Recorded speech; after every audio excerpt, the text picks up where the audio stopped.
जी students, हमने 3 cases study किए। पहला केस जिसमें दोनों चार्जेस पॉजिटिव होंगे और रिपेल करेंगे, ऐसे चार्जेस को हम लाइक चार्जेस कहेंगे। सिमिलरली अगर दोनों चार्जेस नेगेटिव हों तो भी रिपेल करेंगे और रिपल्शन लाइक चार्जेस की प्रॉपर्टी है। अगर दोनों चार्जेस अनलाइक होंगे यानी एक पॉजिटिव और दूसरा नेगेटिव, तो ऐसी सूरत हाल में दोनों चार्जेस एक दूसरे को अट्रैक्ट करेंगे। ये चार्ज इस चार्ज को अट्रैक्ट करेगा इस तरफ और ये चार्ज इस चार्ज को अट्रैक्ट करेगा इस तरफ।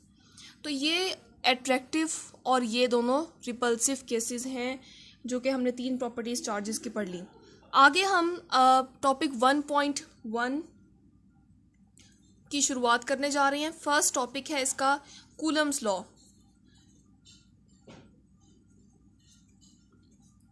कूलम्स लॉ के लिए सबसे पहले हम कंसीडर करते हैं 2 चार्जेस को और यहाँ पे हम दोनों चार्जेस जो कंसीडर कर रहे हैं वो पॉजिटिव हैं। Consider 2 charges Q1 and Q2। फर्ज करें ये पॉजिटिव चार्ज Q1 है और ये पॉजिटिव चार्ज Q2 है।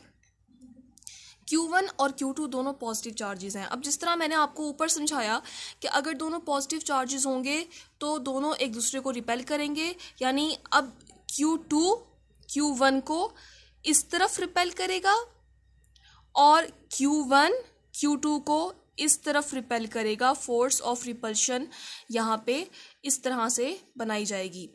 ये फोर्स जो फोर्स ऑफ रिपल्शन है ऑब्वियसली, तो फोर्स ऑफ रिपल्शन जो Q1 ने F12 force on 1 due to 2, इसको आप ऐसे रीड करेंगे, फोर्स ऑन 1 ड्यू टू 2, यानी F12 वो फोर्स है जो Q1 पे एक्सर्ट की है Q2 ने। इसी तरह से आप अब Q2 पे लगने वाली फोर्स जो Q1 लगा रहा है उसको डिनोट करेंगे F21, यानी इसको आप पढ़ेंगे किस तरह, फोर्स ऑन 2।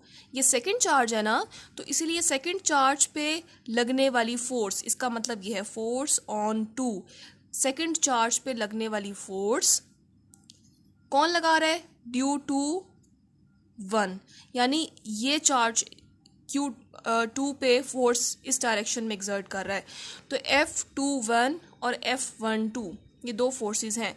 इसको आप इस तरह भी याद कर सकते हैं कि Q1 यहाँ पे 1 आ रहा है पहले, तो यहाँ पे आपने 1 लिखना है पहले, 1 और 1 दोनों पहले आएंगे।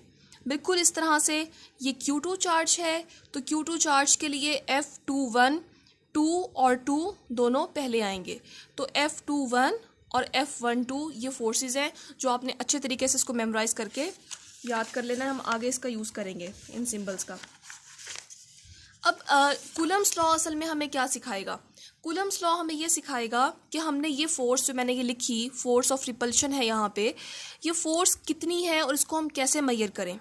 तो इसको मेजर करने के लिए कूलम्स लॉ के अकॉर्डिंगली, कूलम्स लॉ कुछ ऐसे कहता है। अब मैं इसको जर्नल नोटेशन पे लिख रही हूँ, जर्नल, इसको मैं आखिर में चेंज कर दूंगी टॉपिक के लिहाज से। तो यहाँ पे कूलम्स लॉ कहता है कि फोर्स कोई भी फोर्स हो सकती है, फोर्स दरअसल डायरेक्टली प्रोपोर्शनल है, यानी बढ़ती है। फोर्स डायरेक्टली प्रोपोर्शनल है दोनों चार्जेस के प्रोडक्ट के। दोनों चार्जेस कौन कौन से थे, एक Q1 था और दूसरा चार्ज मेरे पास Q2 था। तो यहाँ पे दोनों चार्जेस के प्रोडक्ट के प्रोपोर्शनल है, मतलब इंक्रीज होगी, बढ़ेगी। इसको आप कहेंगे डायरेक्टली प्रोपोर्शनल। डायरेक्टली प्रोपोर्शनल का मतलब ये होता है कि अगर आप एक चीज़ को बढ़ाएं तो दूसरी चीज़ बढ़ेगी, यानी अगर आप चार्जेस को बढ़ाएंगे तो फोर्स बढ़ेगी, अगर आप चार्जेस को कम करेंगे तो फोर्स कम होगी। Force is directly proportional to the product of charges. जो मेरे पास Q1 और Q2 थे, अगर कोई और नाम होता तो हम उसके अकॉर्डिंगली नाम इसका चेंज कर देते।